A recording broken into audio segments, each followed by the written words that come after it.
I enjoy making the sounds for these things. Maybe it's a bit of a macabre career choice, but there's always a new way to make somebody die.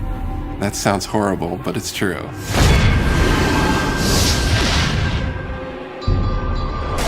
Hunted is about the sense of being lost in the world. Not like literally lost, where you need a map, but just lost in the way that you get overcome and you really believe that you're there.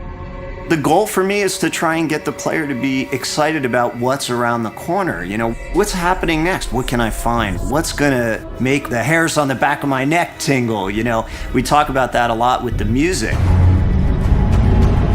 The vibe of the score is powerful. I mean, if you look at the main characters of the game, even the female, she's pretty, you know, with it, pretty brutish looking, very strong, powerful. So I wanted to convey that in the music. So there's a lot of choir, a lot of brass, and a lot of percussion. And as far as modern elements go, I've created a decent amount of sounds for the score to help convey an uneasiness in the world and in the levels that they traverse through in the game. I'm never gonna say no to that.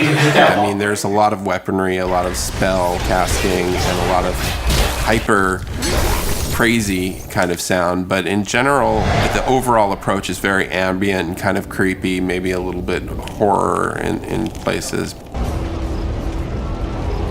I mean, I'm a big fan of bowing anything, like a cello bow, whether it be a metal tin, a gate, you know, a pot from the kitchen, and you pitch them real low down and you put some reverb and delay on it, and it creates a decent tension for the game.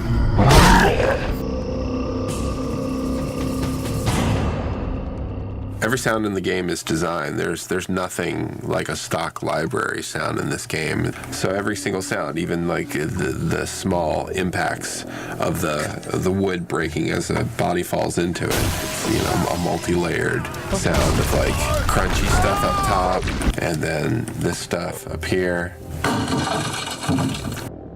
These things make really great whooshes for like the arrows, you know, as they pass by your head. That's how you make them. Cutting it close there. Ooh, a good death rattle. I'll take chocolate syrup and tomato paste and corn syrup and I'll mix it all together and just like stick a mic in there and just, you know, make some really cool beefy sounds. And then when that stuff like splatters and you hear it after you kill, it's really satisfying. You want to imagine the blood splattering on the ground. If you're into that sort of thing. Sometimes I don't think about that.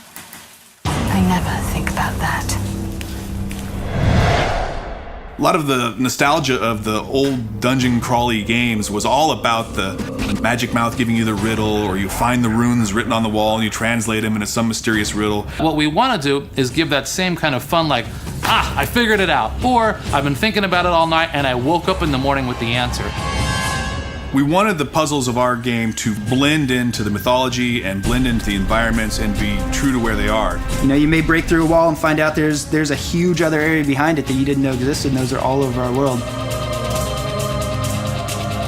The sense of discovery and all of the emotions that walking down those dark corridors invoke is really, to me, sort of the essence of the foundation of what these games are built on. Because your responsibility is to give people what they're looking for, but once you've done that, and then you got to give them some things they didn't expect.